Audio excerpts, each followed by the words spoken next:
Moi, je suis étonné quand je regarde, quand on prépare les émissions. Moi, j'ai une fiche sur chacun d'entre vous pour savoir ce que vous avez voté, etc. Pour ceux qui veulent nous le dire. Et le nombre de personnes qui nous disent moi, je suis séduit par Sarah Knafo et Raphaël Glucksmann. Je vous jure, ça revient systématiquement dans les fiches. Donc, il y a ça. Vous dites c'est normal, Christophe, vous? Pourquoi c'est normal? Excusez-moi, C'est votre cas? on voudrait prendre un peu de chacun. Ben, disons qu'effectivement, c'est ce que dit Corinne, on voudrait prendre un petit peu de chacun. Quand on a 10 candidats qui sont face à nous, on n'est pas 100% pour un d'accord avec un et 100% avec l'autre. Et le problème, c'est que quand on arrive devant le bureau de vote, il y a un bulletin, on reste des centaines de questions. Mais comment on peut le changer, ça? Eh bien justement, je vais répondre à monsieur, puisqu'il a écrit sur la démocratie, moi aussi. Arrêtez de chercher des solutions.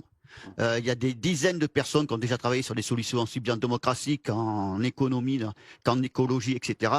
Faites des appels à projets, faites confiance aux citoyens.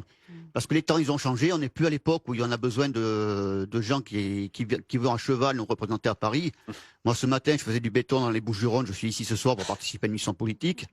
À longueur de semaine, on nous propose de voter pour 50 centimes plus le prix des SMS avec monsieur Nikos qui nous dit c'est vous qui décidez.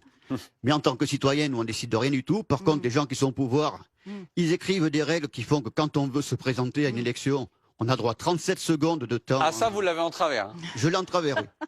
Je dirais pas qu'il a écrit, je sais qui c'est pas la question. Non, mais on va pas retourner là-dessus. Mais c'est intéressant ce que vous dites en disant faites-nous confiance. Exactement. Les gens qui sont au pouvoir, ils écrivent des règles pour que les citoyens... C'est le référendum, alors. Si je peux finir, s'il vous plaît. C'est le référendum. Pas beaucoup parlé. Vous êtes pour le référendum, donc. Je suis plutôt pour un appel à projet. On aurait plusieurs projets qui arriveraient. On choisirait dans les meilleurs projets, après un débat, une évaluation, etc. Et ça, c'est tout à fait possible de nos jours. Mais ça